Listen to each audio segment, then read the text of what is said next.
കോടതിയുടെ ഗോവധ നിരോധന ഉത്തരവിൽ സംസ്ഥാന സർക്കാരിന്റെ ഭാഗമായ മുസ്ലിം ലീഗിനോട് ചോദ്യങ്ങളുമായി പ്രതിപക്ഷമായ DMK.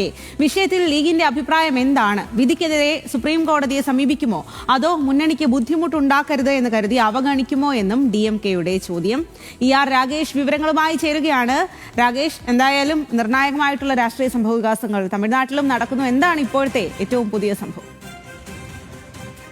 സ്വാതി, കഴിഞ്ഞ ദിവസമാണ് മദ്രാസ് ഹൈക്കോടതി ഗോവധം നിരോധിച്ചുകൊണ്ട് ഒരു ഉത്തരവ് പുറപ്പെടുവിച്ചത്. അതായത് ബക്രീദിനോ മറ്റേതെങ്കിലും ദിവസങ്ങളിലെയോ പശുക്കളെയോ കിടാങ്ങളെയോ അറക്കുന്നില്ലെന്ന് വരുത്തണമെന്ന നിർദ്ദേശമാണ് മദ്രാസ് ഹൈക്കോടതിയുടെ ഭാഗത്തുനിന്ന് ഉണ്ടായിട്ടുള്ളത്. ചീഫ് സെക്രട്ടറിക്കും DGPക്കും ഉത്തരവ് പാലിക്കാനുള്ള നിർദ്ദേശം ഹൈക്കോടതി നൽകുകയും ചെയ്തു. ഏതായാലും അതിന് പിന്നാലെയാണ് ഇപ്പോൾ വലിയ രാഷ്ട്രീയ വിവാദം ഉടലെടുത്തിരിക്കുന്നത്. അതായത് DMK, നിലവിൽ പ്രതിപക്ഷത്താണ് DMK ചില ചോദ്യങ്ങളുമായി സർക്കാരിനോട് ചില ചോദ്യങ്ങളുമായി രംഗത്ത് വന്നിരിക്കുന്നു. അതിൽ തന്നെ സർക്കാരിന്റെ ഭാഗമായ മുസ്ലിം ലീഗിനോടാണ് ഇപ്പോൾ അവർ ചോദ്യങ്ങൾ ഉന്നയിച്ചിരിക്കുന്നത്. അതായത് ലീഗ് ഈ വിഷയത്തിൽ മൗനം വെടിയണം, ലീഗിന്റെ നിലപാട് എന്ത് എന്ന് വ്യക്തമാക്കണം. മാത്രവുമല്ല, ഇതിനെ ചോദ്യം ചെയ്തുകൊണ്ട്, ഹൈക്കോടതി ഉത്തരവിനെ ചോദ്യം ചെയ്തുകൊണ്ട് സുപ്രീം കോടതിയിൽ പോകാൻ ലീഗ് തയ്യാറാകുമോ എന്ന ചോദ്യമാണ് DMK ഉന്നയിക്കുന്നത്. അതല്ല, സർക്കാരിന് മറ്റു പ്രശ്നങ്ങളുമൊന്നും ഉണ്ടാകരുതെന്ന് കരുതി ഇത് അവഗണിക്കുമോ, ഹൈക്കോടതി ഉത്തരവ് അവഗണിക്കുമോ എന്ന ചോദ്യം കൂടി ഏതായാലും DMK വക്താവ് ശരവണൻ അണ്ണാദുരെ ചോദിക്കുന്നുണ്ട്.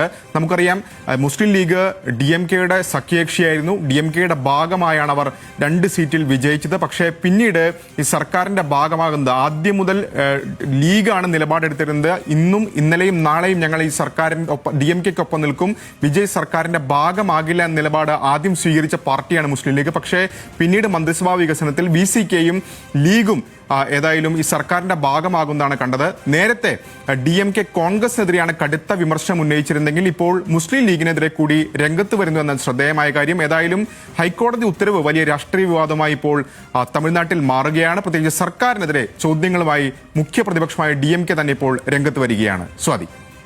ശരി രാഗേഷ്.